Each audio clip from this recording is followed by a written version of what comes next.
The mysterious power of art and music in healing.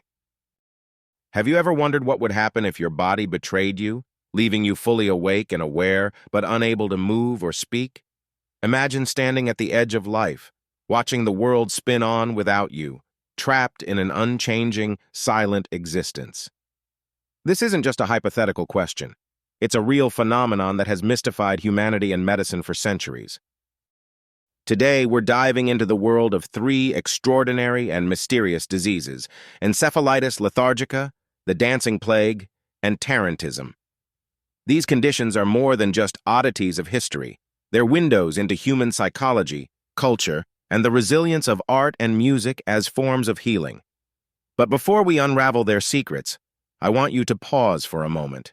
If you're new here, or if you enjoy exploring the extraordinary, hit that subscribe button, leave a like, and check out our other videos after this one.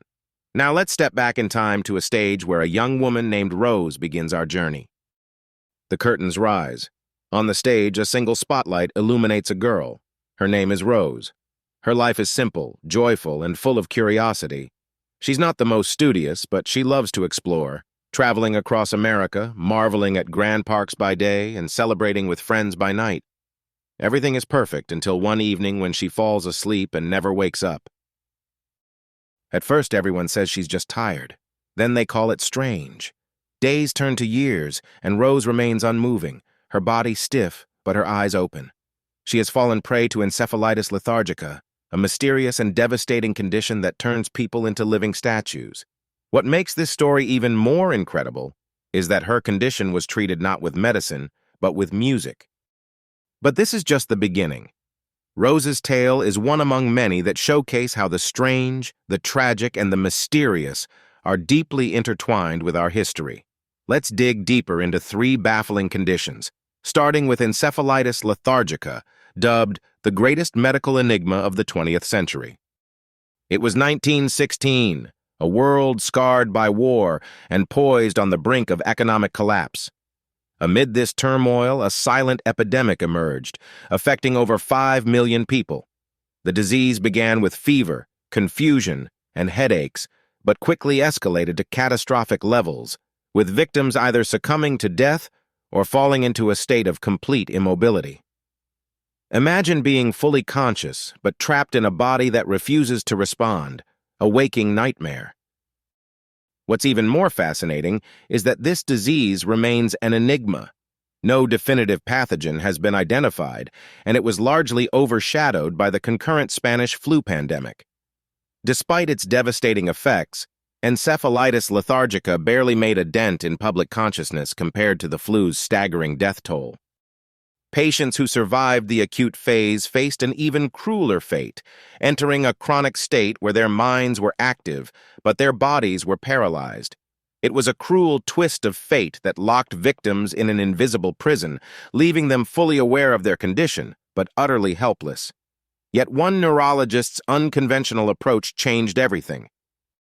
In the late 1960s, Dr. Oliver Sacks began treating post-encephalitic patients with a drug called L-DOPA, commonly used for Parkinson's disease. The results were miraculous, almost magical. Patients who had been immobile for decades suddenly sprang to life. They walked, talked, and even danced.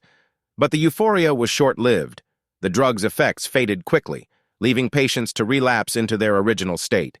This bittersweet breakthrough inspired Sacks' book Awakenings, which later became an acclaimed film. This brings us to the role of art and music in healing, a recurring theme not only in the treatment of encephalitis lethargica, but also in our next story, the dancing plague. Picture this: Strasbourg, July 1518. A woman named Frau Trophea steps into the street and begins dancing. She dances without pause, her movements wild and uncoordinated. Hours turn to days, and she's joined by dozens, then hundreds of others. The city descends into chaos as people dance uncontrollably, some collapsing from exhaustion, others dying from heart attacks or strokes. This wasn't a festival or a celebration. It was the dancing plague, a mysterious outbreak that baffled physicians and officials alike. In desperation, the city's leaders turned to an unusual remedy: more dancing. Musicians were hired, and public spaces were turned into makeshift dance floors. The logic? Let the afflicted dance the madness out of their system. Unsurprisingly, this only made things worse. Theories about the dancing plague abound. Some suggest mass hysteria fueled by the harsh social conditions of the time. Others point to ergot poisoning, a hallucinogenic fungus that grows on damp rye and may have contributed to visions and compulsive behavior. Whatever the cause, the cure was ultimately rooted in ritual and music, echoing the therapeutic role of art in human history. But if you think the story of the dancing plague is strange, wait until you hear about tarantism, a phenomenon that blurs the lines between illness, culture, and emancipation. In the sun-drenched fields of southern Italy, women working long, grueling hours would sometimes succumb to strange fits of convulsions and hysteria. The cause? Allegedly, the bite of a tarantula. The cure? Music and dance. Tarantism was more than just a medical phenomenon. It was a deeply symbolic ritual. When a woman was bitten, her community would gather. Musicians would play frenetic rhythms, and she would dance to exhaustion. The belief was that this cathartic release would expel the poison from her body. Over time, this practice evolved into the tarantella, a vibrant folk dance that's now a hallmark of Italian culture. But beneath the surface lies a darker truth. For many women, tarantism was less about a spider bite and more about escaping the crushing weight of societal expectations. In a patriarchal world where women were denied agency, the ritual of tarantism became a rare outlet for expression, a way to scream, dance, and move freely, if only for a short time.